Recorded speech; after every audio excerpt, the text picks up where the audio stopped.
Welcome to the House of Truth.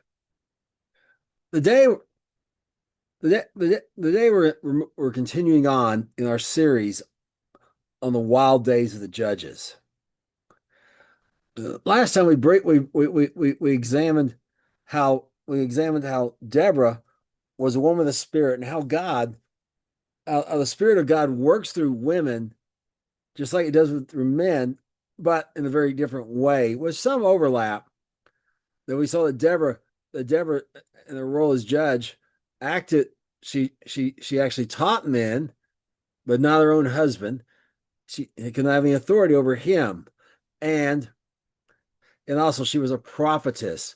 So the fivefold ministry, women women were shown to be teachers and prophets, but there's no but there's but and of course in the ministry of helps in the area of music ministry and many other places as well, but not apostles, pastors, or evangelists. There's no record or indication in Scripture of women fulfilling those roles in any manner.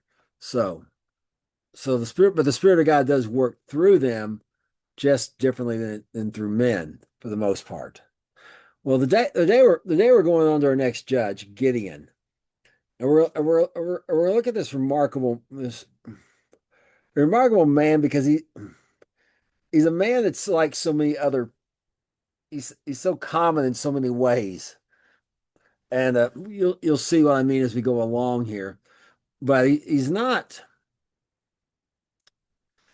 John the Baptist, I'll say, born full of boldness, out of the womb. In fact, he's quite the opposite. And to remind you here, on our timeline here, we started with when Adam was formed out of the dust, and now the 450 years of the judges began here, a year 613 after that, and we ended here with this we ended this with right here with the Midian with after Barak's judgment ended at 28:19. So 202 years into the 450 years of the wild days of the judges is where we left off. Barak and Deborah were together, if you remember correctly. Now, if you recall. So that's where we're at. Now we're looking at what happens after those 40 years were over. And we begin with this. And the children of Israel did evil in the sight of the Lord. And the Lord delivered into the hand of Midian for 7 years. The hand of Midian, 7 years.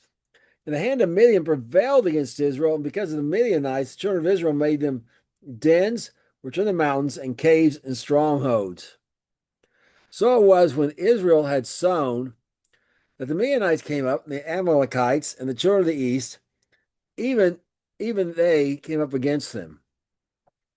And they encamped against them and destroyed the increase of the earth till you come to Gaza, and left no substance for Israel, neither sheep nor ox or ass. They came with their cattle with their tents, and they came as grasshoppers for multitude. Both they and their camels without numbered, and they entered the land to destroy it. Okay, so we begin with the refrain we see over and over again to the book of Judges.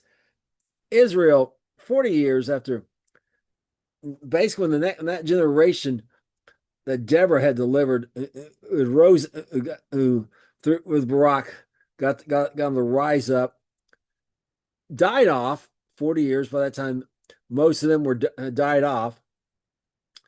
Israel returned again to doing evil in the sight of the Lord. And we'll look, that evil spelled out for us, we'll see here in a minute.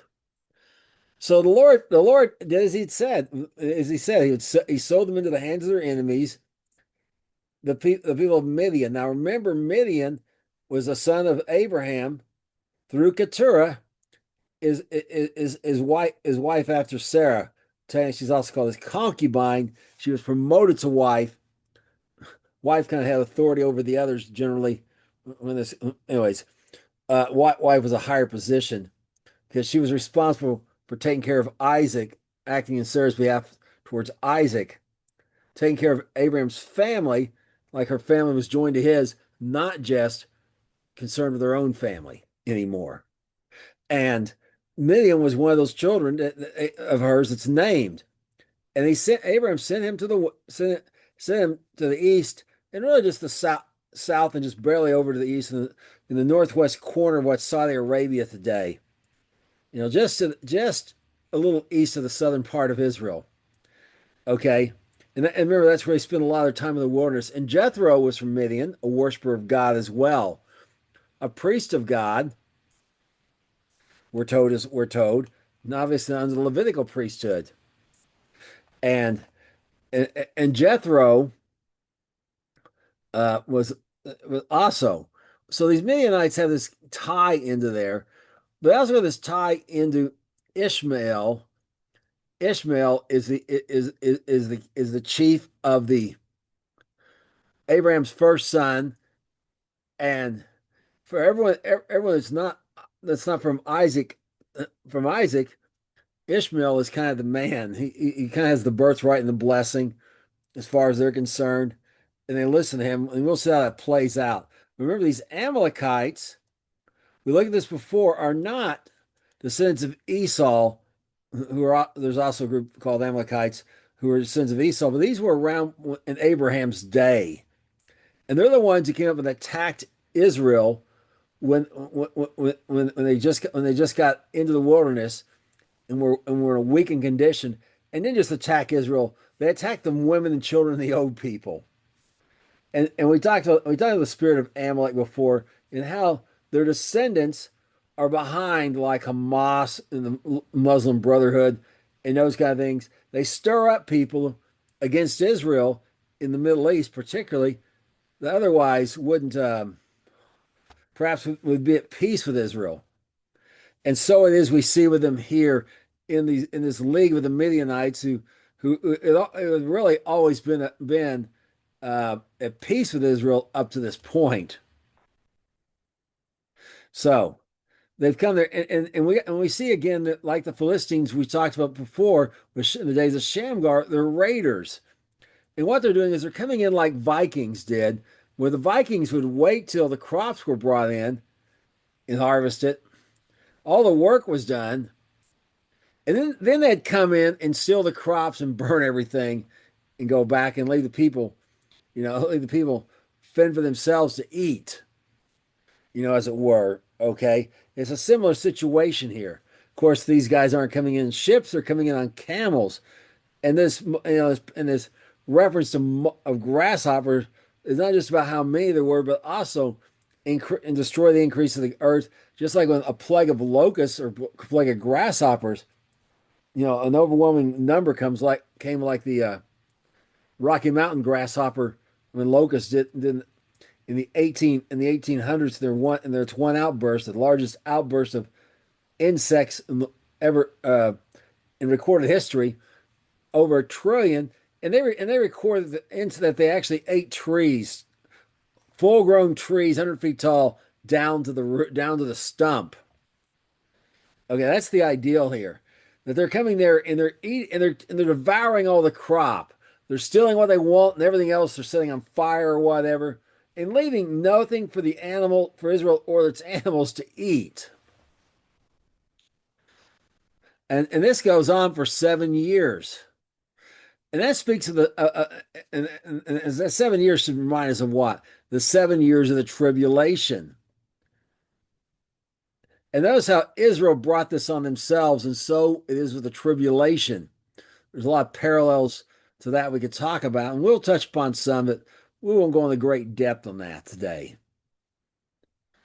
Now we go in Judges 6, verses 6 through 10, and we see the stubbornness of Israel, and and how it really is all their fault. And we read this, and Israel was greatly impoverished because of the Midianites. And the children of Israel cried out unto the Lord. crying to the Lord. It came to pass when the children of Israel crying to the Lord because of the Midianites, that the Lord sent a prophet unto the children of Israel, which said to them, Thus says the Lord God of Israel, I brought you up from Egypt, and brought you out of the house of bondage, and delivered you out of the hand of the Egyptians, and out of the hand of that oppressed you, and drove them out before you, and gave you their land. And I said to you, I am the Lord your God. Fear not the God of the Amorites, in whose land you dwell. But you have not obeyed my voice. Hey, first of all, notice Israel didn't wait 7 years till they were greatly impoverished by the Midianites to cry unto the Lord. And when it says they cried unto the Lord, it means they cried out in repentance, cried out for God to help them and have mercy on this one time, as we've read so many times, we won't do it again, have mercy on us, but they waited till they were on the verge of starvation.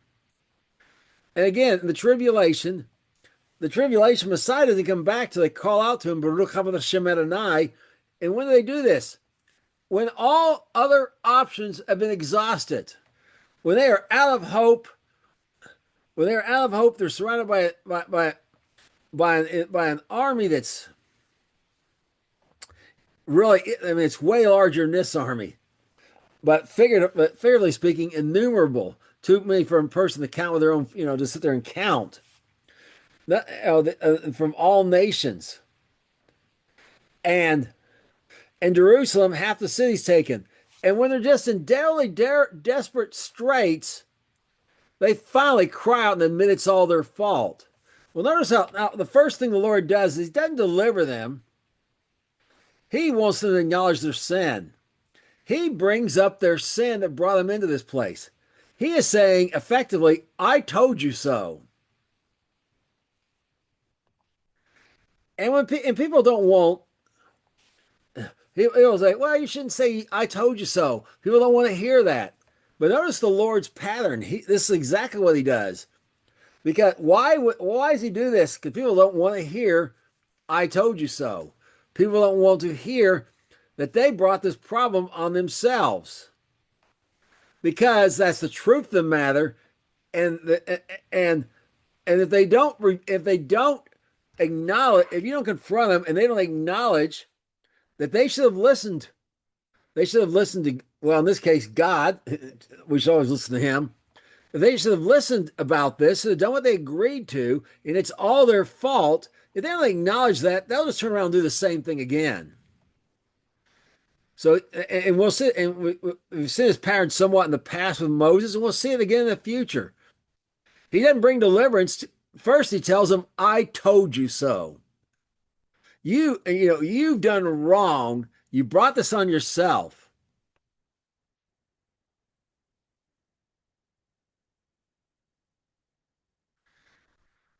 Now, that probably have a single message there about bringing deliverance, but the Lord's going to do it. And that's what we pick up here we continue in Judges 6 and verses 11 through 14. There came an angel of the Lord and sat under an oak, which is an orphra, which pertains to Joash the Abizarite, and his son Gideon threshed wheat by the winepress side from the Midianites.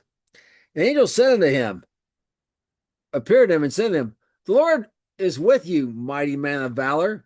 And Gideon said to him, oh, my Lord, if the Lord be with us, why has all this befallen us? And where be all His miracles our fathers told us of, saying, did not the Lord bring us up out of Egypt? But now the Lord has forsaken us and delivered us into the hand of the Midianites. And the Lord looked upon him and said, Go this in your might, and you shall save Israel from the hand of the Midianites. Have I not sent you? Okay, now it's going to become apparent that Gideon doesn't even recognize that this is the angel of the Lord entirely at this point. Now become clearer. We get down there. So, but we're told it's the angel of the Lord. Remember, the angel of the Lord is the Melech Adonai in Hebrew, is Messiah, we show this extensively when we talked about the origin of Messiah. You know how he existed from the beginning. He was in the Father when the Father was creating things. Came out from the bosom of the Father. You know, became a man. He was in the bosom of the Father, I guess I should say, when he's creating. You know, and later had a birth, but between there, he was that angel of the Lord. That is how Moses could say. That's how the Lord could say, "No one can see my face and live." And also it said Moses talked to him face to face. He talked face and face to Messiah, not to the Father. So that's who's here to him. But Gideon does not recognize this. Now I want you to notice where Gideon is. He's hiding in this wine press. He's threshed the wheat and he's hiding it from the Midianites. He don't want them to know he's harvested, so they'll come and steal it from him. And he's hoping nobody. He's hoping that he doesn't get seen. So he's very much afraid, and we'll see that come out more as we go along. And yet the Lord says to him, the angel of the Lord, mighty man of valor. See, the Lord doesn't see Gideon the same way Gideon sees Gideon. Now Gideon appears to be in that remnant. There's always a remnant. There's always a remnant in Israel that does not go into wickedness for the rest. Always a small part. And Gideon's obviously in that small part here. Now notice, oh my Lord, and sometimes we'll just use that expression talking to another person. Okay. And he perhaps recognizes this, and perhaps he just thinks the man, the angel, remember, also means messenger. Okay. So perhaps he thinks it's like that prophet we was talking about earlier. Perhaps he heard of this prophet of the Lord and thinks that's who he's talking to. And he wants to know, where's this deliverance? Notice now the Lord has forsaken us deliverance in the hands of the Midianites, but that's not really true, is it? Israel forsook the Lord, and the Lord did, and they agreed to it. And he said, if you forsake me, this is what's going to happen.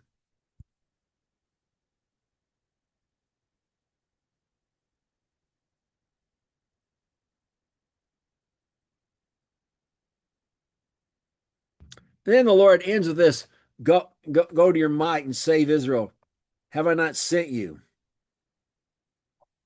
And again, Gideon, as we'll see, appears that he thinks this is that prophet who told Israel, hey, here's what the Lord has to say. You brought this on yourself. I told you so. But no, go in this your might. Well, what's this your might? He's not his physical might. He's talking about the obedience to the word of God. And the fact that the Lord has done all those things, except forsaken them. Okay. He only forsook them in the sense he said withdraw his hand of protection from their enemies. But he didn't forsake them. That's why he's there to deliver them. So we continue on in Judges 15, verse 19, and we read the following. We read the following about this.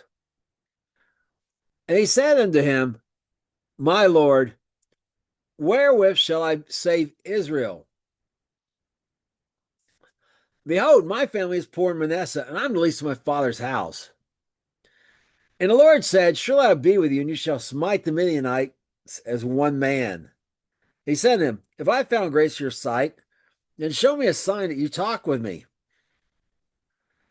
Depart not from here, I pray you, until I come unto you and bring forth my present and set it before you. He said, I will tarry till you come again. And Gideon went and made ready a kid, unleavened cakes of an ephah of flour. The flesh he put in a basket, and he put the broth in a pot and brought it out to him under the oak and presented it.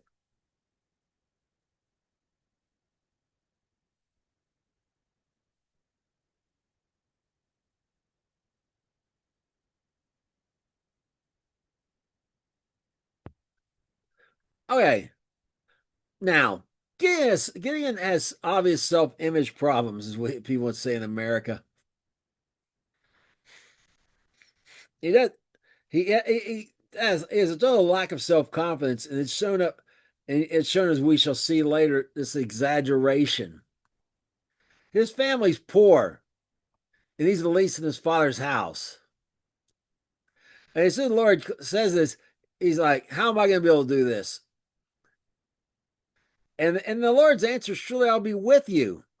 See, when the Lord's with you, it doesn't matter how weak you are or whatever. In fact, that's often why he picks people. So it's obvious it's him, not you, that's doing it or that did it.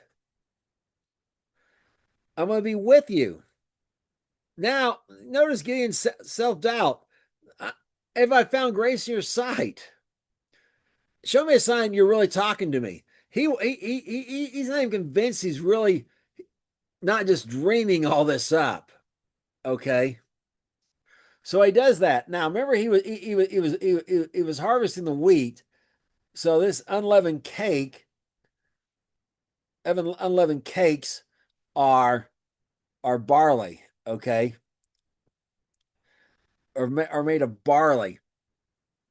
The wheat harvest hasn't came in yet, so he's making this presented to him.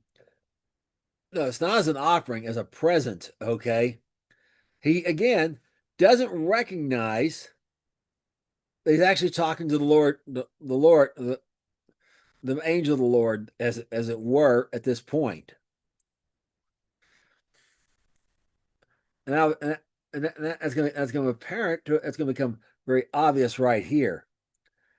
And the angel of the Lord said to them, "Take the flesh and the unleavened cakes, and lay them by this rock, and pour out the broth." And he did so. And the angel of the Lord put forth the end of the staff that was in his hand, and touched the flesh and the unleavened cakes. And there rose up out of the rock, and consumed the flesh and the unleavened cakes. Then the angel of the Lord departed out of his sight, just vanished. And then when Gideon perceived he was the angel of the Lord, he said, "Alas, O Lord God, for I have seen the angel of the Lord face to face." And the Lord said to him, "Speak, peace be unto you. Fear not, you shall not die." Then Gideon built an altar there to the Lord, and named it Jehovah Shalom. Unto this day is yet in Ophrah of the Abiezrites.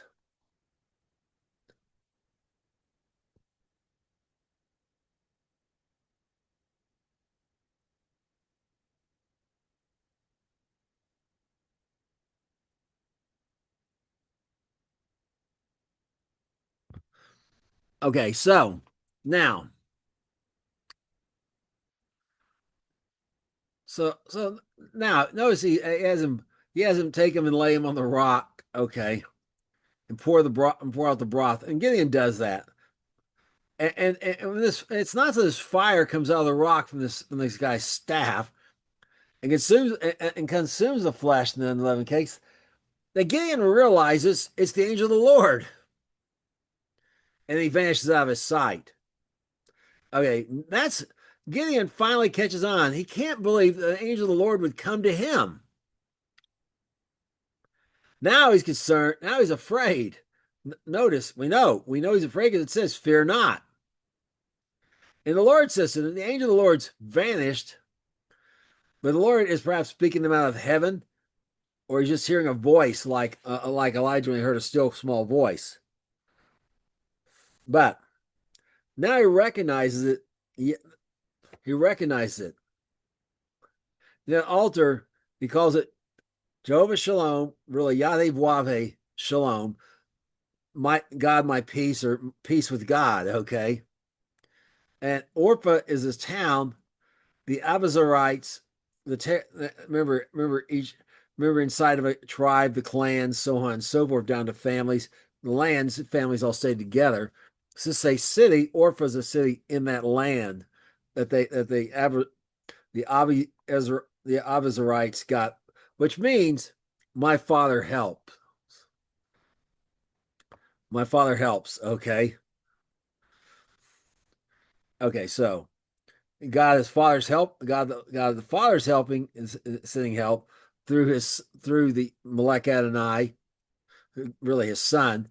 Well, now we're gonna see that there's another aspect to that with Gideon, another aspect of his father helping. Well, so we go on, we continue in Judges 6, verse 25 through 28, and read the following. And it came to pass that same night the Lord said to him, take your father's bullock, even the second bullock of the 7 years old, and throw down the altar of Baal that your father has, and cut down the grove that is by it, and build an altar unto the Lord your Lord thy God upon the rock, upon the top of this rock, in an ordered place, and take the second bullock and offer a burnt sacrifice with the wood of the grove which shall cut down. Then Gideon took 10 men of his servants and did as the Lord said to him. And so it was, because he feared his father's household, and the men of the city, they could not do it by day, they did it by night. And when the men of the city rose up early in the morning, behold, the altar of Baal was cast down, the grove was cut was that was by it. The second bullock was offered upon the altar that was built.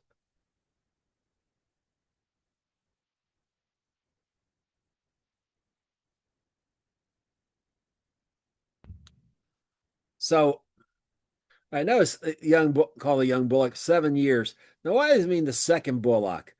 Well, it means his father had enough cattle that one bullock couldn't. When a bunch of the heifers came in, came two things there. One, a backup. The first bullock was not able to perform. The bull, really, what you say today, was not able to perform and inseminating the heifers that were ready to be impregnated. The second bull, for some reason, the second bullock could be used, but also if there were just too many for that bull, the time they're in heat is only a short period. And the first bullock, one bullock may not be able to handle him. What's it tell us about? It tells us his father has a lot of cattle. I mean, a fair amount of cattle. He doesn't have just one or two or 10. Okay. The fact is, a second bullock, a pinch hitter bullock, a backup bullock, or a helper bullock, in the case of inseminating the heifers when they go in the heat, tells us he has a lot of heifers and he has a lot of cattle. He's not exactly dirt poor. And remember, Gideon talked about how poor they were. Well, also notice Gideon, the least. Well, he has 10 men that are his servants. No, it's not his father's servants, his own servants. He's not really the least in his father's household because servants are counted as part of the household. Gideon just has a poor self-image of himself. Gideon does not is totally lacking in self-confidence. Doesn't see himself, really as he should. He doesn't see himself the way things really are. He sees them this is what he has believed about himself, and it's just simply not true. But God sees him differently. The Lord your God, okay? Notice the Lord your God. Because Gideon has stayed faithful to God despite all of his lack of confidence and his fear. And notice he does what God tells him to. But even though he's afraid, he does it. And that reminds us in Hebrews, it says that Messiah feared that which was to come upon him, the crucifixion. But he did it anyways. Faith sometimes means doing it afraid. It doesn't mean you won't feel any fear, but it means not letting the fear rule you. You not letting fear overcome you, but you overcome fear and do it afraid. And that's what Gideon has done here.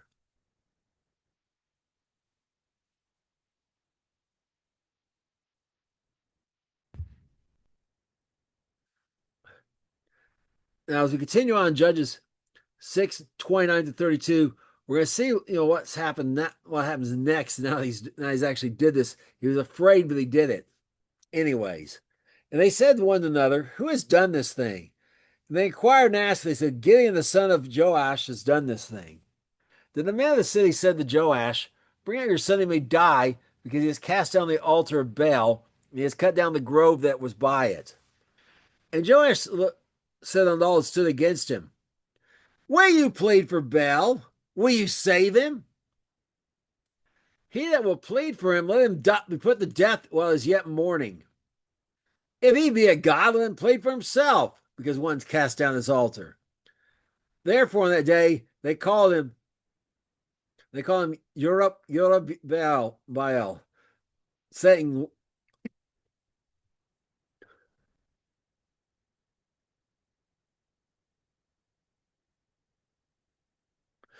"Let Baal plead against him, because he has thrown down his altar." Okay, this is a bit of sarcasm here, okay? Let Baal plead against him. Now, his father, remember, this is his father's grove. On the grove, remember, may have been literal trees. It may have also been like totem poles. Either way, they're associated with Ashtoreth, and the worship often involved sexual immorality with prostitutes or harlots. I mean, harlots, or perhaps just other female young women who did this, and they would basically commit have sexual immorality occurring under these trees. Okay, if they were trees or in the shadow of these, and that's what they cut down. That's the grove it referred to, and Baal literally means husband, and Ashtoreth was kind of the wife in this scenario, and Baal was kind of the husband, and often associated with, as she was associated with sex, he was often associated with violence and war. Okay, so so this is the father. Had this up because notice the men of the city are the ones demanding the death of Joash, and who does I mean of Gideon. I'm sorry, and who helps Gideon? His father. My father helps. Okay,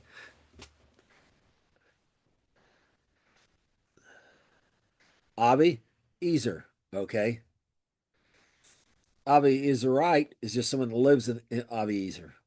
So he may. So there's some sarcasm here, and now that's going to become a nickname for Gideon. And those his father is going to kill whoever tries to kill his son. They came to kill Gideon, but now his father is protecting his father. Again, perhaps went along with this because of these men of the city or whatever, like a lot of people do, just go along to get along, compromised.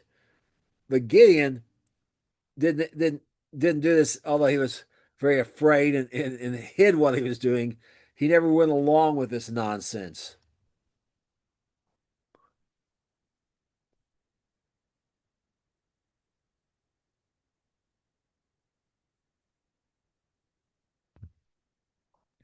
And let's continue. If we continue in Judges 6:33-35, read the following. Now all the Midianites and all the Amalekites and the children of the east were gathered together. They were pitched in the valley of Jezreel. And the Spirit of the Lord came upon Gideon, and he blew a trumpet. And Abiezer was gathered unto him after him. And he sent messengers through all Manasseh, who were also gathered after him. He sent messengers unto Asher and the Zebulun and the Naphtali, and they came up to meet him. Okay, remember, Orpah, the town, the city of men was as a sound inside of Abiezer. Notice all of them, including those men in that town, have now come to gather to him. And notice the children, the enemies all gathered and where they pitched in. Jezreel, the valley of Jezreel, where a little picture of a map here is probably in order. Here's Jezreel, right, kind of on the corner of Issachar. Remember, Manasseh kind of took some of this land that should have been Asher's and Issachar's. There's really should have went Issachar should have went over to here roughly, and Asher down this area as well. Okay, and Manasseh went where they weren't supposed to go. So this map's a little inaccurate in that regard. But here's Jezreel, the famous Jezreel Valley, where Israel grows most of its wheat. Remember, they're coming from the south here. It's not you can't see on the map, but down this direction. They're coming up, and of course they're coming here. Their big prize is this Jezreel Valley here in Issachar, mostly, and somewhat in Zebulun. It actually goes up through Asher. This is where most of the wheat in Israel today is grown. Well, it's also where the armies of the nations that come against Israel in the final days will be gathered to, and there'll be a lot more than these people, but also that same figure can be talked about. Uh, these guys are gathered to bring destruction to Israel in the valley of in Jezreel, and in Jezreel, the valley of Jezreel. On this side is Armageddon. All right, Har Megiddo in Hebrew. The mountain of Megiddo is on one side. And across it, interestingly enough, up in this area is Galilee. Messiah could see across there to Armageddon when he was growing up. So now, he's in Manasseh. Remember now, so he's all of Manasseh, not just his little area. Or gathered to him, and he also sent messengers to Asher, Zebulun, and Naphtali. Okay, Asher, Zebulun, and Naphtali. Now, why not Issachar? Well, because it's pretty much, except for the high ground up here, Mount Tabor and around, it's occupied by these Midianites. Okay, the men of Issachar, whoever's there, is hiding up here. Remember, they dug dens into the sides of the mountains, like man-made caves or natural caves where they built strongholds. They're up here on the high ground, and the enemies down here occupying their farms.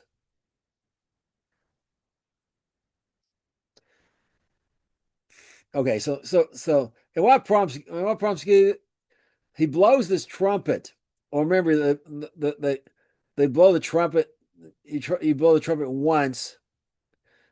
The priest and the high priest blew the katzoret, the silver trumpets. They blew them once, and those who go before the leaders came, they blew them a second time. The whole congregation came. Well, in war, like in Joshua, when they blow the trumpet, when blowing the trumpet, he's signifying that he is the next judge. The Lord may have already picked him for this, but now he's acknowledging it. And what caused him all this? Why has he suddenly got this boldness? Because the Spirit of the Lord came upon Gideon, as we saw with Shamgar, who killed those men with a long pointy stick when the Spirit of the Lord came upon him. The Spirit of the Lord, the Ruach HaKodesh, has given him boldness. So now, Gideon has gathered them together there, and you would think from his actions that boldness, he's ready. He is ready. He is ready to. He is full of confidence and now lacking any fear. But we see it's not the case. This thing is so deeply ingrained in him, as it becomes apparent here in Judges 36 verses. I mean, Judges 6. I'm sorry, verses 36 through 40. Here's what we read. And Gideon said to God, if you will save Israel in my hand, as you said, behold, I'll put a fleece of wool on the floor, and if dew be upon the fleece only, if you dry upon the earth beside, then I'll know that you will save Israel in my hand, as you've said. And so it was. He rose up early in the morning and thrust the fleece together, and wrung the dew out of the fleece a bowl full of water. And Gideon said unto God, let not your anger be hot against me, And I will speak yet this once. Let me prove, I pray you, by this once with this fleece. Then I'll be dry on the fleece, and on the ground let there be dew. And God did so that night. And it was dry upon the fleece only, and there was dew on the ground. Okay, he's not really doubting that God can save Israel, but it's by my hand. He's doubting he is the right man. He's doubting he is full of self-doubt about himself. And the Spirit of the Lord came upon him. He took bold action. That self-doubt is still in there. It's kind of like God taking Israel out of Egypt, but another thing to get Egypt out of Israel. Okay. God just don't want you out of Egypt. He wants Egypt out of you. Well, Gideon's got some, this self-doubt is stubborn. He wants assurance that God's really going to use him. He does not believe he's up to the task. He believes God could have picked someone better. Because God gives him these signs to help him get some confidence to know, yes, it really is you. Because remember, Gideon's redeeming value is he clung to the Lord. He never left the Lord his God. There may be people who are stronger, who are smarter, who are, perhaps their families seemed in better positions, etc. But they had forsaken God. Gideon had not forsaken God. If you do not forsake God, you plus God is more than enough. God will do what you can't do and leave for you to just do what you can do. As we've seen this pattern over and over again. But Gideon is full of self-doubt. So now there's still now we're going to look at this next thing. Gideon's got a little doubt. He's gotten over this. I'm not the one to do it, but he's not really totally completely ready yet, as we shall see. So in Judges 7:1-3, we see Gideon take his next step of action. Here's what we read. Then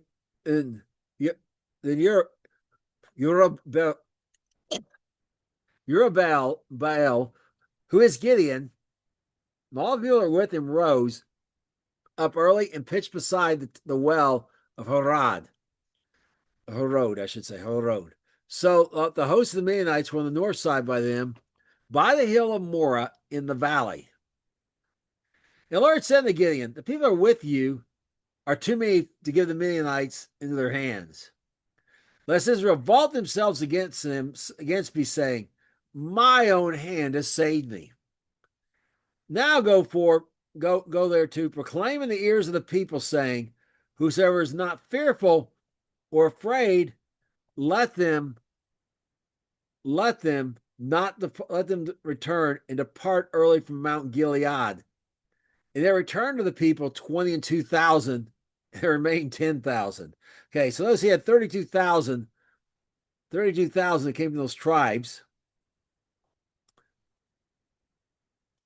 From all of Manasseh, and that probably just means West Manasseh. Because there's Gad kind of here. Remember, the Gad kind of has this little branch goes up there. This map actually accurately shows. It's got a little bit of border on the edge. So a little gap. So it's really probably referring to all of Manasseh being West Manasseh. He's got Issachar, Asher, Naphtali, and Zebulun. So they kind of got this area of Issachar surrounded where the Jezreel Valley is. Well, they got them all gathered up here in some high ground up here. Okay. Now, they got 32,000 from these tribes here. He didn't ask for help for these down here or over here at all. There's no indication of that. In fact, it's quite plain he did not. And it lists the tribes out for us. Out of 32,000, 22,000 are like, oh, we're afraid to go home. I'm praying for you, Giddy. Bye. And remember, the Torah said before they went to war, the officers would go through and ask him who was afraid, and they were to have him leave. Why? So fear wouldn't go through the camp. So now we got 10,000 who have some faith in God. I mean, remember, God's thing is they'll vault themselves against, saying, "My own hand has saved me." These 22,000, if they do, they're going to take credit for it. They're not going to give God the credit. They've called for him. The Lord rebuked them for their sin, but they have not. But they have perhaps not been faithful to God during all this time, and they don't have confidence that God's with them. That's removed that fear. But as opposed to these 10,000 who do, so roughly 1 out of 3 has this confidence. Just as in the Holocaust in the land of Israel, in Zechariah, we're told 2 out of 3 will die, 1 out of 3 will live. Okay. And that 1 out of 3 that live cling to God. You kind of get that picture here again. Again, there's a lot more I could say about all that, but there's a lot of parallels, between these two. Okay, so it's not that God doesn't want anyone to get any credit, but he don't want them cutting him out of it, because he's the source of everything good, and we need to recognize that and not think I did all my own hands. I didn't need him at all.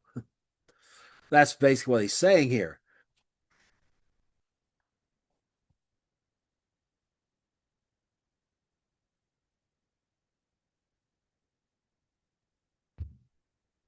So we continue on here in Judges 7, verse 4 through 7, and we see the next set of whittling down.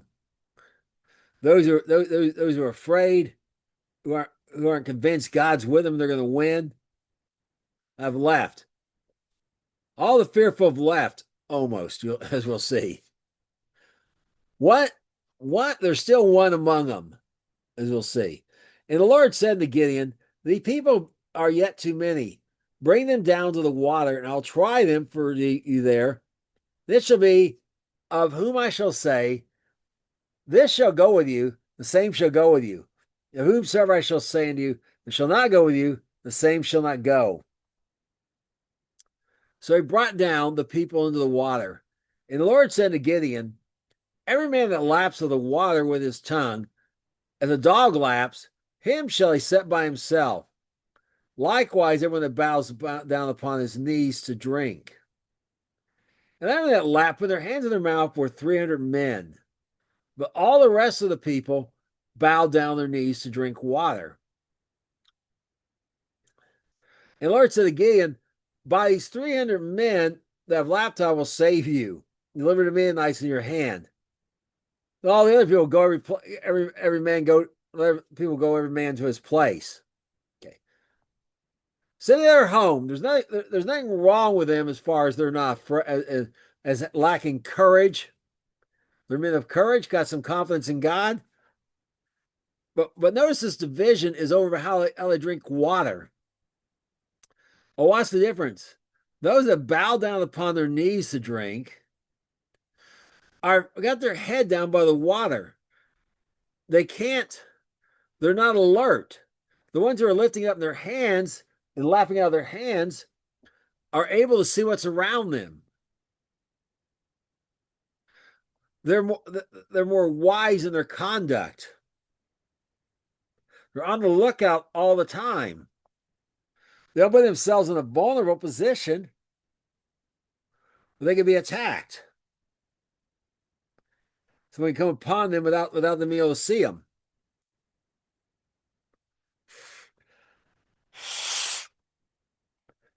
So these 300 are more cunning, more aware,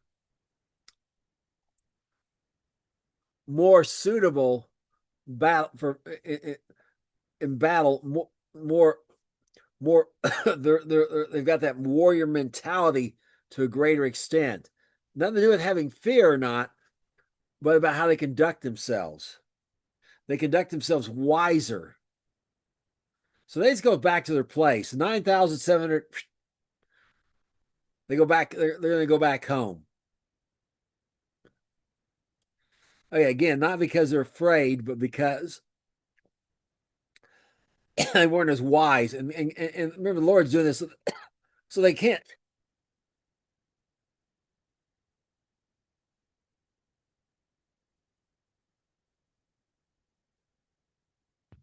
He's doing this so nobody can take credit, but him.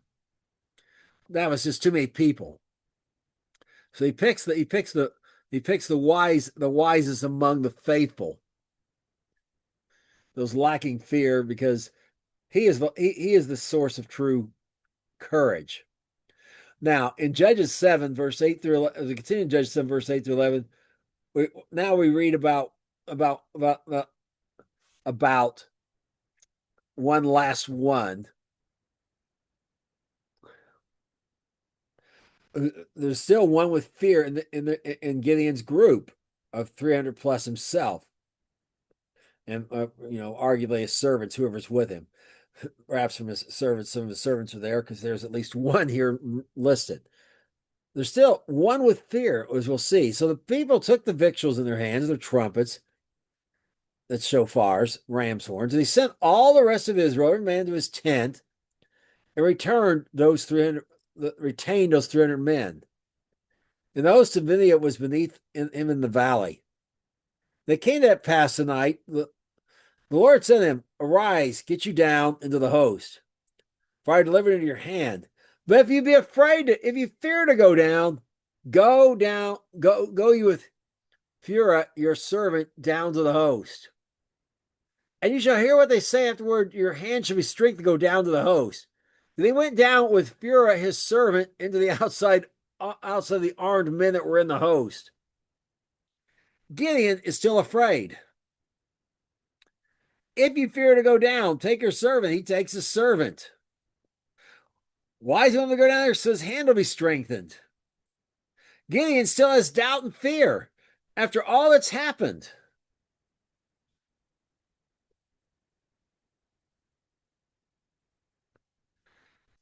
Like I said, one with fear is still left in Gideon's camp, in Gideon's little army, a special forces army, if you want to think of it that way. And that's Gideon, the leader. Let's continue on. Now let's continue on Judges 7 through 15, where we see what happens when Gideon follows these instructions, and what follows after that.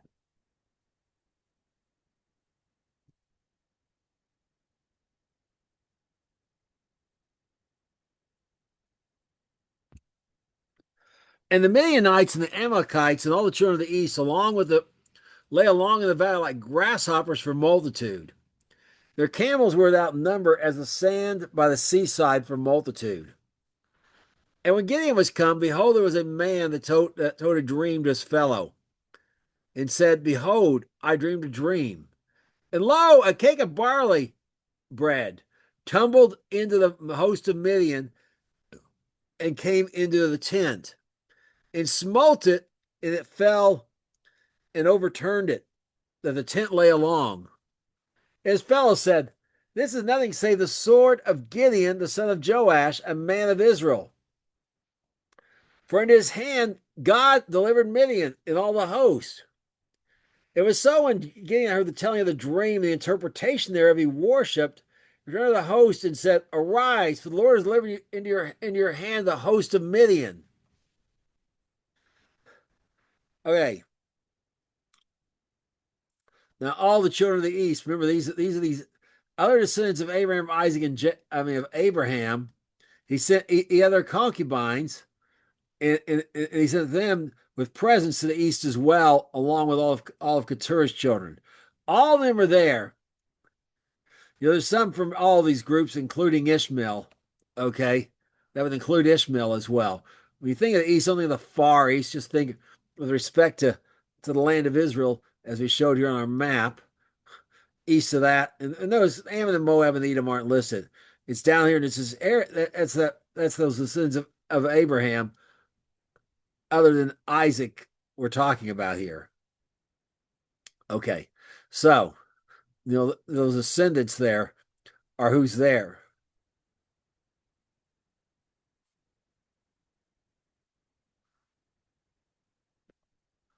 So, now, the sword of Gideon, a man of Israel. Now, notice the dream, a cake of barley bread. Remember when the angel of the Lord came to Gideon? He asked if he could prepare a present. And he gave him a cake of barley cakes of 1 ephah of flour. Remember how many that made? And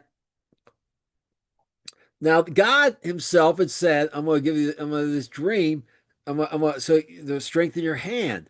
God's the one that gave this man a dream, and we see this over and over. Like Pharaoh was given a dream that's from God, and he was not a worshiper of God. And this interpretation, now in Pharaoh's case, Joseph gave the interpretation. He said, it's not me, that's God. Well, in this case, another man that's not a worshiper of God is given the interpretation. And notice he recognizes God, meaning the God of Abraham, Isaac, and Jacob, is the one doing this. Never delivered Midian and all the host. He realizes this God's behind him. So this dream and this interpretation is not for their sake, for Gideon's sake.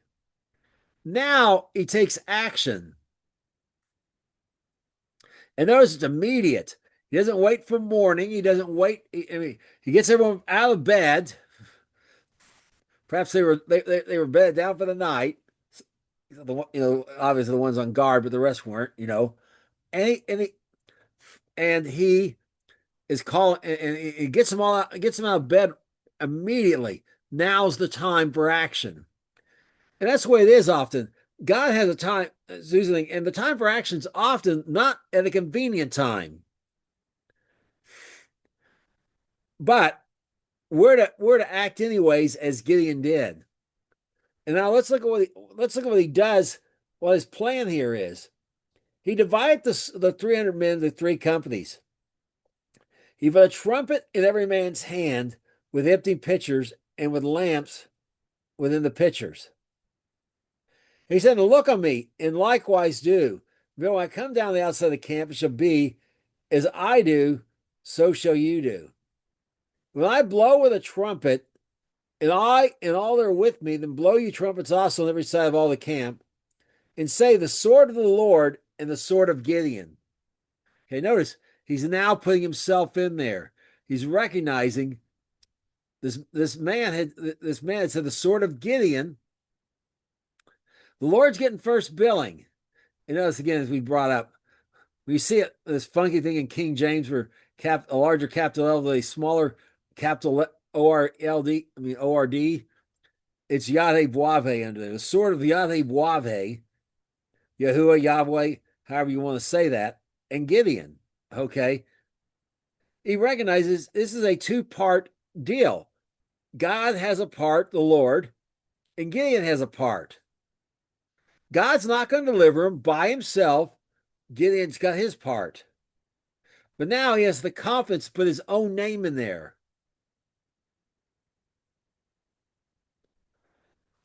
Now we look and see the execution of this plan. So Gideon, and as we continue on Judges 7, verse 19 through 20. So Gideon and 100 men that were with him came from outside the camp in the beginning and the middle of the watch. They had but newly set the watch. They blew trumpets and brake the pitchers that were in their hands. And the three companies blew the trumpets and brake the pitchers and held the camp lamps in their left hands. The trumpets in their right hands to blow withal. And they cried, the sword of the Lord, and the sword of Gideon. Okay, they typically divide these watches into three watches.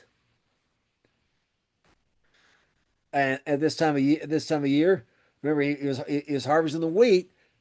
That means after Pentecost, Shavuot, certainly after Shavuot. That's when the first fruit of the wheat's brought, and then the harvest proceeds. Okay, so about maybe 8 o'clock, around roughly 8 o'clock in Israel, that part of Israel he's at. So when the sun went down, it got about 5, so it's about 9 hours. So three shifts, so about 11 o'clock at night are on the clocks we're used to using, and they had just changed guards.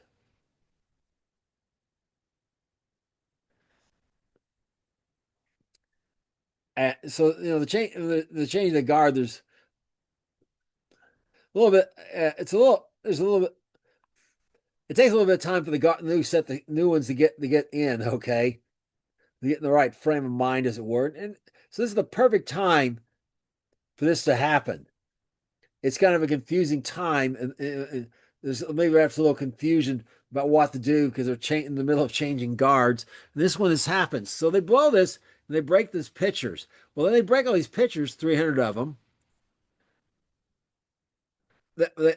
Those pitchers, of course, make a loud noise. And notice, remember, he put them on all three sides around. He put them on three sides around the Midianites. Now, this sound. There's a sound, this loud sound, crashing sound all around the Midianites. Trumpets blowing. And remember, before Gideon alone blew a trumpet. Remember, so typically like the bugler, there'll be one bugler in a corps of cavalrymen in Western movies. Well, it's like so 300 of these trumpets seems like there's 300 companies, and these lamps, and really the right words probably better translated, torches are in there. They're blowing their right hand, holding the torch up. They blow the trumpets. They break them. Now they're blowing and holding the torch up, and it's sound and they're yell and they shout the sword of the Lord and of Gideon. It's dark, and it seems like, and it gives the appearance that the Midianites could easily conclude they are surrounded by 300 companies of fighters, not 300 men or 301, counting Gideon. Now we continue on Judges 7, verse 24 through 25.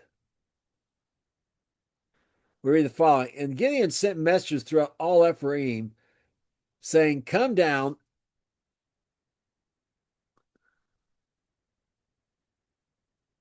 Yeah, all right, I'm all right. And all the men. Sometimes I feel like I'm missing something, but I don't know. I am. I am. I jumped ahead. Okay. Now we're going to look at the reaction of the Midianites. They set every man his place around about the camp. The whole host ran and cried and fled.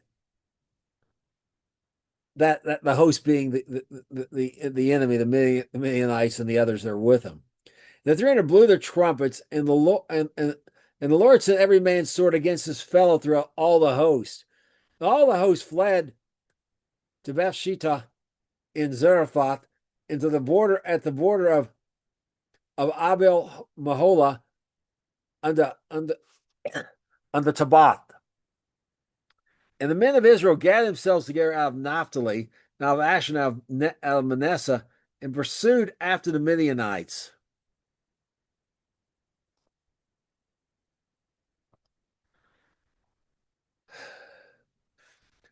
All right. So notice Naphtali, Asher, and all Manasseh. Well, we're missing somebody. What happened to Zebulun? What's smaller, and maybe none of it. Maybe of that 10,000 who weren't afraid. That's who's doing that. That's the 970 reservists, if you will, that's now showed up. Maybe none of them were from. Maybe all of. Maybe none of the ones from Zebulun weren't afraid. Maybe none of them had courage. They're definitely left out here. That's the most like. But so now they're killing. Now this great army's killing each other. And remember, it's a mixed group. There's Amalekites, Midianites, and the children of the east. And perhaps they have grievances against they had grievances against each other before they started doing this. And they've come open and they've come out now. But remember, when the priest blows the shofar, no, not the shofar, the Hetzereth, the Lord said he would send confusion in the camp. Well, in this case, it's not the priest, but it is the judge blowing a shofar, and there's confusion, and now they're fighting with each other. And some of them are fleeing from the others.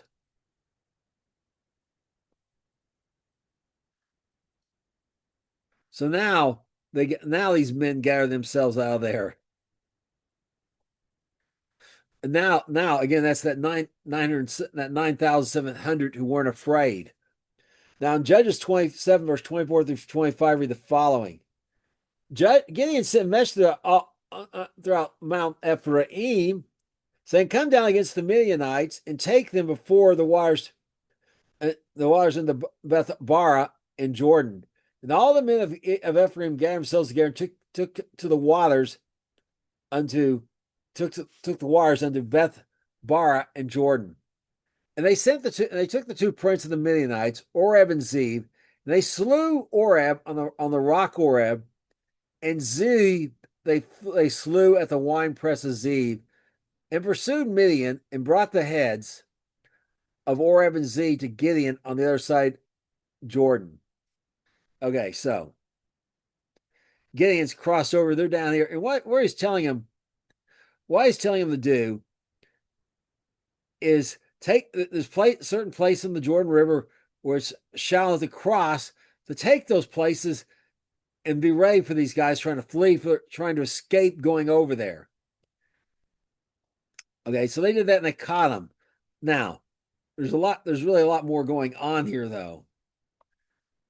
Oreb means raven, and Zeb means wolf. Okay, and they both speak of a raven's a scavenger, like where the eagles are gathered, the bodies.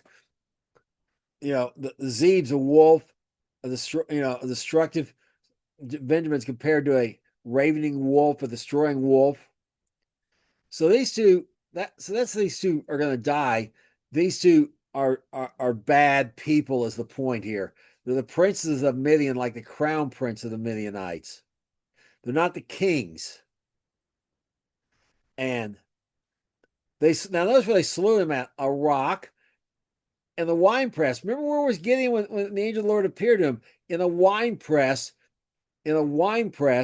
grinding out threshing the wheat, hoping the Midianites didn't see him. And where do you make the sacrifice to the Lord at? On the rock. On the rock is where he made that sacrifice, that second bullock, and destroy, on the wood from the grove, and where he tore down the altar of Baal. So now it's kind of come full circle in that way. And they brought these heads to these two to Gideon on the other side. Okay, they're dead. Remember, the Lord said that's one man. Well, if you kill one man, he's not partly alive. So, but there's a little contention here over this. And the men of Ephraim said, "Why have you served us thus? You called us not when you went out to fight with the Midianites." They did chide with him sharply. He said to them, "What have I done in comparison to you? Is not the gleaning of the grapes of Ephraim better than the vintage of Abiezer? And God has delivered into your hands the princes of Midian, Oreb and Zeb. And what was I able to do in comparison to you? Of you?" Their anger was abated towards him when he said this.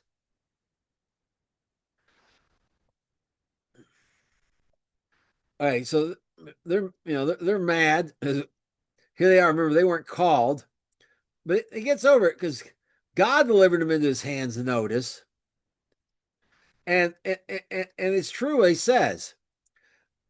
He uses this figure of expression.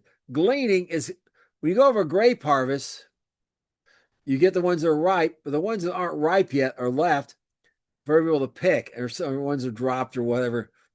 And generally they're not as good as the original ones. He's saying that even the bad grapes, or not the bad grapes, let's say inferior grapes of Ephraim are better than the vintage. Well, the vintage is the wine you make from the best grapes of Abiezer, this little place.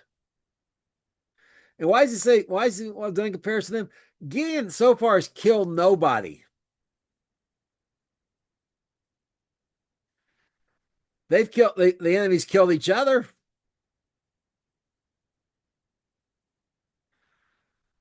but these got the honor of killing these princes, these leaders of the Midianites.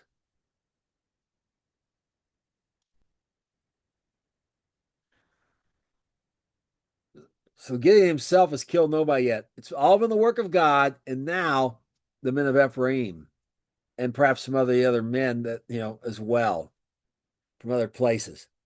Now in Judges 8, 4 through 9, I read the following. And Gideon came to Jordan and passed over, he and the 300 men that were with him, faint yet pursuing them. He said unto the men of Succoth, give, I pray you, loaves of bread unto the people that follow me. For they be faint, and I am pursuing after Zebah and Zalmunna, kings of Midian. And the prince of Succoth said, are the hands of Zebah and Zalmunna now in your hand, that we should give bread to your army? And Gideon said, therefore, when the Lord has delivered Zebah and Zalmunna into my hand, that I will tear your flesh with thorns of the wilderness with briars. And he went up from there to Penuel and spake unto them likewise. And Penuel answered him as the men of Succoth had answered him. And he spake unto the men of Penuel, saying, when I come in peace, I will break down this tower. Okay, so now remember he was on the east side of Gideon. Now he's past. They're going a different route, and he's following them. Succoth, remember, is where Jacob tried to set himself up, where settle down. This, Levi and Simeon ruined that for him. Okay, but it's Booths. It's got this connection with the people of Israel. And notice, and this is a sarcastic answer they're giving him. Okay.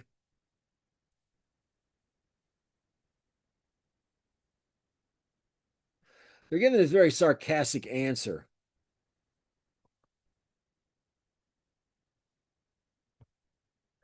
All right. So now we see, and also so he said, I'm going to tear your flesh with the thorns of the wilderness and the briars. Of course, that should remind us of Messiah with the thorn of crowns, and being torn by the Romans. Now, Peniel, also pronounced Peniel, the face of God, or towards God, or turned towards God, could be either way. These people also, they have the connection with God as well, and these both should be helping him. And they also give this sarcastic answer. So he's going to break down their tower. They have a tower there of protection for their city. He's saying by that he's going to destroy their city. Now notice, he's confident that God's going to deliver these two to him in his hand. And this is the way it is. And notice, they're faint yet pursuing them. And so this is the way it is. You're weak, you're tired, but you're to continue to pursue the will of God nonetheless. And the people that should have been helping him were mocking him, were sarcastic to him. And really, ultimately, they're sarcastic in mocking God. Notice when the Lord's delivered Zebah, and Zalmunna into my hand. They don't believe God's going to do this. They doubt that they're mocking Gideon and they're doubting God. And Gideon tells them because of that, judgment's going to come upon them. Now we continue on in Judges 8, 10 through 12. We read the following. Now Ziva and Zalmunna were in Karkor, and their hosts with them, about 15,000 men, all that were left of all the hosts of the east. For there fell 120,000 men that drew sword. Gideon went up by the way in the tent into the east of Nobah in Hogbah and smote the host, for the host was secure. And when Ziva and Zalmunna fled, he pursued them and took the two kings, Ziva and Zalmunna, and discomfited all the host. King James, he killed, in this case, caused discomfort, but killed them. So notice this. Gideon is 300 men. He has that 300 men with him, remember? Kill these 15,000. They're outnumbered 50-1. But now the Lord's with him, and he knows it. And remember, the Lord has done the heavy lifting here. He took out 120,000 of them already out of 135,000, about 135,000. You know, the biggest bulk of them killed each other. Then his reserves killed some without a doubt, or at least pursued them. Perhaps they just pursued these 15,000 men. Perhaps they managed to escape his reserves. We don't know. Or perhaps they killed some of these 120,000. But now, him and his men outnumbered roughly 50-1. Run in there and kill all of them. The Spirit of the Lord had fell on Gideon, remember? Well, also perhaps upon these men. These men of faith, these men who are brave, these men who are cunning in war. But the kings he's taken alive. He's taken alive for this point. And why? So he can show them off. For one thing, so he can show them off to the people who mocked him. So in Judges 8, 13 through 17, read the following. And Gideon, the son of Joash, turned from the battle before the sun was up. Oh yeah, forgot to tell that. They're secure. They think they've escaped. They dwelt in the tents. Okay, they're in their tents. Most of them are asleep when this attack occurs. You know, and they're not dressed for battle. They are not prepared for a fight because they believe they're secure. Now we see why, because it's the middle. It was at night, and they had evaded the main army. Perhaps not even aware that Gideon, though faint, was still pursuing him and his men. So, as we see here, he returned them, and he caught the Gideon, the son of Joash, returned from the battle before the sun was up. Continuing in verses 8, 13, and 17 in Judges 8. And caught a young man of Succoth, and inquired of him, and he described the prince of Succoth and the elders thereof, even 17 men. He came into to the men of Succoth and said, Behold, Ziva and Zalmunna, whom you did upbraid, with whom you did upbraid me, saying, the hands of Ziva and Zalmunna now in your hand, that we should give bread to your army, to your men that are weary? They took the elders of the city and the thorns of the wilderness and briars, and with them he taught the men of Succoth. Okay, Succoth, he's only going for the leaders of Succoth. Oh, I'm jumping ahead. And he beat down the tower of Penuel and slew the men of the city. Okay, the first one, Succoth, just the leaders. Perhaps they're the ones that did the mocking, apparently. They gave them this mocking answer. Perhaps they're with it. Perhaps the rest of the city wasn't with them, or whatever the case was. And it's implied he killed them with these thorns. He tore them to shreds. At the very least, he left them like Messiah, bloodied beyond recognition, their flesh torn from head to toe, with thorns and briars.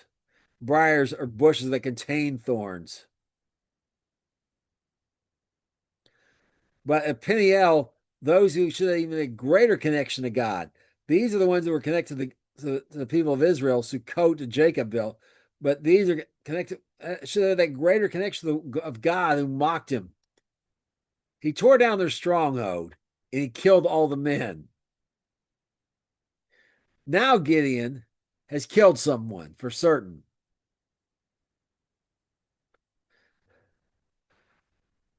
because they mocked the man of God and ultimately were mocking God himself. Gideon is the judgment not on the enemies of God outside of Israel, but the executor of judgment on the enemies of God inside of Israel as well.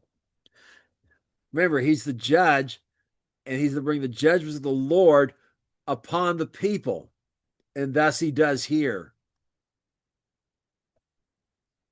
Now we wrap up in our last section here in Judges 18 through 21. And we're going to continue on about the Zebah and Zalmunna business. And then he said to Zebah and to Zebah and to Zalmunna, what manner of men were they that whom you slew at Tabor? The answer is, you are. So are they. Each one resembled the children of a king. He said, they were my brethren, even the sons of my mother. As the Lord lives, you'd save them alive. I would not slay you. He said to Jether, his firstborn, up and slay them. But he drew not his sword, for he feared, because he was yet a youth. Then Zebah and Zalmunna said, arise you and fall upon us. For as a man is, so is his strength. And Gideon arose and slew Zebah and Zalmunna, and took the ornaments that were on their camels' necks. Okay. Now he wants to know about Tabor, and apparently that's where his sibling. But notice this about Gideon himself. They resembled the children of a king. They were like Gideon. Gideon was good looking. Obviously not too well. He had 10 servants, wasn't really that poor. But it speaks of his self-doubt. For whatever reason, he was full of self-doubt. Perhaps he'd grown up and was mocked and bullied because he wouldn't go along with the Baal worship. Don't know that, but just saying that's a possibility. But whatever the case is, but notice like fire like sun here. He was full of fear, Gideon, and he has passed it on to his son. And he's yet a youth. It means he's not yet 20 years old.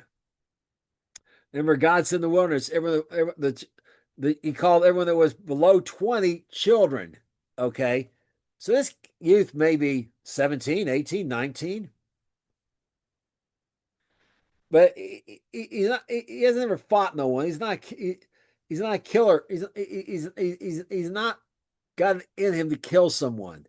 Even though, and why would he do this? He's giving his son the honor of avenging his family.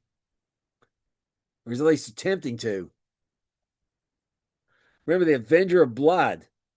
Well, these killed him. I mean, it was war, but apparently they went to this place and just killed whoever they found. Okay, remember wild days of the judges, lawlessness in general.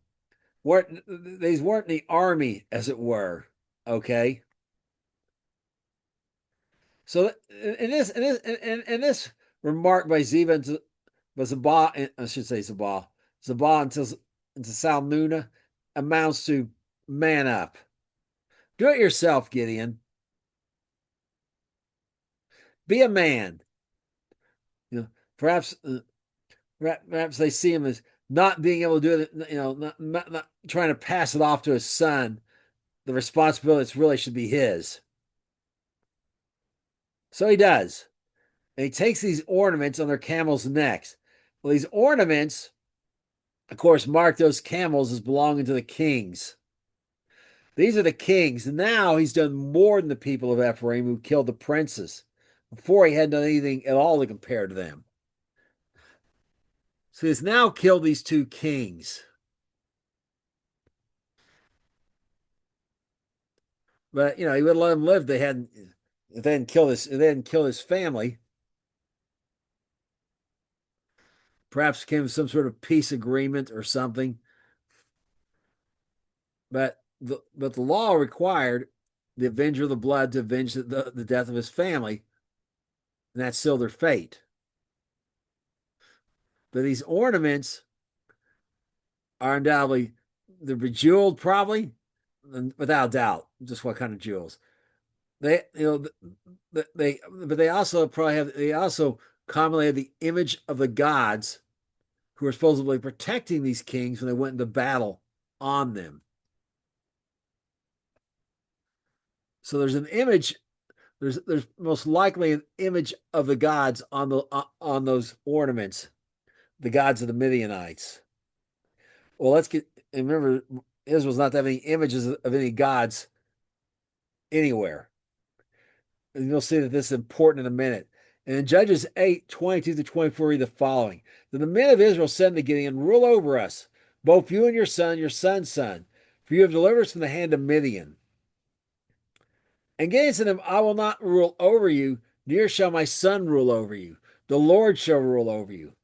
And then Gideon said to him, I would request you that you give me every man's earrings for his prey.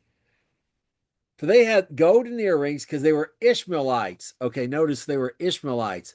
I've talked about this before. Ishmael, Abraham's oldest son,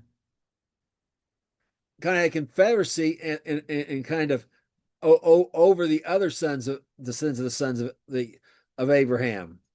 Okay, they came later.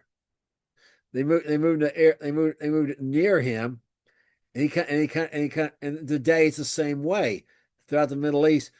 Arabs, among Muslims particularly, are held in higher esteem than everyone else by non-Arabs. In fact, I have a friend who wanted to marry this particular girl, and she did. Is actually from India, and his father-in-law didn't want to marry one, but the son of an Arab. Well, this friend of mine was a quarter Arab, and I said that to him. And it was true. I could just see it by looking, and so his father-in-law decided to let him marry his daughter because he was one quarter Arab. And so there's this high regard, and they're over them. So sometimes you'll see Ishmaelites, and you talk about these other groups. Well, these other groups have become confederates with Ishmael, or kind of under them. It's kind of like talking about back in the old Soviet Union, someone being a Russian, but then also being, say, a Kazakh from Kazakhstan, which is its own country now, but wasn't back then. It was an oblast, which Russian for like state of Russia. Okay, so that's why they were all Ishmaelites. So they all got these earrings. There was 135,000 of these guys they killed, not counting these king and the prince, but about 135,000 said. Okay, so it's a lot of earrings. But notice the request. They won't. So they want him to rule over them. They want someone to rule over them, not the Lord. Someone they can see and touch and feel, and perhaps influence. People are subject to bribery. God's not. Or people are subject to deception. God's not. Or favoritism. God's not. Okay. But they want someone they can see and touch and feel. Well, Gideon says, nope, the Lord's going to rule over you. Gideon's not going to be giving in to this temptation for power because the Lord said he would raise up the king when it was the time. And the Lord didn't raise it up. When you demand a king, the Lord would raise one up. When like the other nations, there's nothing about the other nations around them. It's just Gideon has saved him, so now I want him to be the king, and he refuses, but he does ask for these earrings, and this is a problem. We're gonna end with that. It's going to lead to a problem. In Judges 8, verse 25 to 20, read the following. They answered, we willingly give them. They spread a garment and cast therein every man the earrings of his prey. And the weight of the gold earrings requested was 1,700 shekels of gold. Besides ornaments and collars and purple raiment, it was on the kings of Midian. And besides the chains that were on their camels' necks. And Gideon made an ephod thereof and put it in the city, even in Orpha, and all of Israel went a whoring after it, which became a snare to Gideon to his house. As what thus was Midian subdued before the children of Israel, so they lifted their heads no more, and the country was in quietness in 40 years in the days of Gideon. Okay. Start by looking at our timeline here. Okay, so when Gideon became judge, it was 2886. 40 years.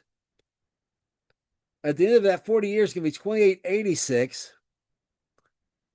which is 253 years. So we've crossed over the halfway mark here with Gideon, and we'll look at what proceeds after that. Okay, where it's 450 years from we were told of the judges. Now, here's this problem. Now, this is 1,700 shekels of gold. A shekel, remember, is about 2/10 of an ounce. But there's 1,700 of these, making what, like 340 ounces. It's like 20 pounds, okay, or about 9 or 10 pounds of kilos, okay, of gold. That's not counting the ornaments and the gold. These camels' necks, the chains were gold as well. This brought some other places that were very common to mark the king's camels with gold chains. Okay, and the collars of the camels, that is, and the purple raiment. Okay, he takes these things and he makes himself this trophy out of it. And this is the problem.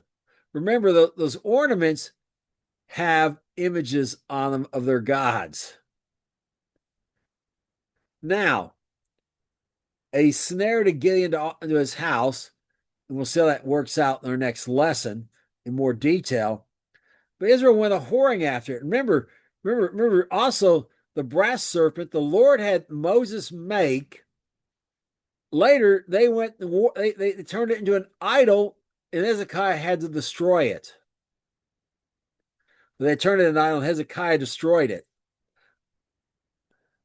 They wanted a God they could see, touch, and feel. And that's what they did with this ephod. They made an idol out of this ephod. And Gideon, his point of putting this in his city is people will ask about it. And he wants to tell the story. And as human beings tend to go over time, God's going to get a smaller and smaller slice. Gideon's going to get a bigger and bigger slice of the story. The focus is going to shift more and more onto Gideon himself. And the effect of that will become apparent in our next lesson. But they want a God they can see, touch, and feel. They want Gideon to rule them first. Now they will actually start worshiping this thing that he made. An ephod, remember, is like a vest, kind of like the high priest has one on. Well, he made another one for himself, and one for the high priest to wear, and he's not even wearing it. It's just a trophy of his exploits when God called him to do this. And it's going to become a snare to Gideon in a different way. But his children perhaps also started worshiping this as well. That's why it says to his house. We'll look at that. Because remember, when they use that term a snare, it said that's what God, that idols would be to Israel. They'd be a snare to them. And when it says going a whoring after, that means they worshiped it instead of God. And often there's a literal context to that involving sexual immorality in that worship. That is to say, the men often having sex with women that weren't their wives and so on and so forth in this worship. And this is a long process. Notice there's 40 years of quietness in the days of Gideon. But during that 40 years, things are going downhill. And as we'll see next week, they quickly escalate to very bad at one point. And so for us, we need to remember from this, how do we keep ourselves from sin? We keep our eyes on God. We spend time in His Word. We spend time praying, talking to Him, and listening for an answer. If we've been baptized in the Holy Spirit, spend time praying in tongues. Praying in tongues, building yourself up in your most holy faith. That is literally a commandment of Jesus, Messiah, through the apostles. We talk about them to our children when they get up, when they go to bed, when they're in the house, when they're out of the house, which would be all the time. You think about it, they're always in one of those two states. We make Him the center of our lives. We keep a day aside for Him. And I would commend to you the Sabbath. It's better. But there can be a number of reasons why. You may have a job where it can't be the same day every week. You're a firefighter. You just don't say, well, it's a Sabbath, the house just has to burn. I recognize you may be on duty on the Sabbath sometimes, but even if you have to shift it around, you need to set aside a day for God every day, every week. There's a saying, it's not so much the Sabbath kept the Jews, the Jews kept the Sabbath, as the Sabbath kept the Jews. And it's true for all of yous. I would highly recommend the Sabbath because it is the day that Jesus met and his apostles met and Shaul the apostle Paul met and so on and so forth. But Gentiles do not have to keep the customs of the law, which we've shown many times. And Flout says it in Acts 21, verse 21 and verse 25. We command no such thing. It's very much one of the customs of the law. And that's another lesson. But the important thing here is for you to make space in God's for your time. In fact, people can keep the Sabbath and not really make space for God. They go there, they listen, they have oneg, they eat together. Perhaps do have some sort of ceremonies, Torah procession, whatever, except.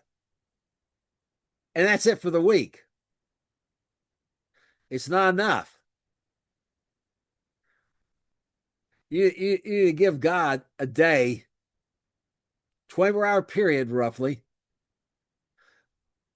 and you spend with Him.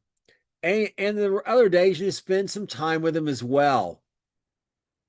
That keeps your eyes on Him and keeps you from falling into sin, as we shall see, and falls, not even just necessarily sin, but also unwise behavior shall we say. Maybe technically allowed, but it's not the wise thing to do. As we're going to see happens in the house of Gideon in our next lesson. So keep your eyes on the Lord and avoid sin and avoid the trouble that comes from foolish decisions. That's all I have for this week. Until next week, shalom.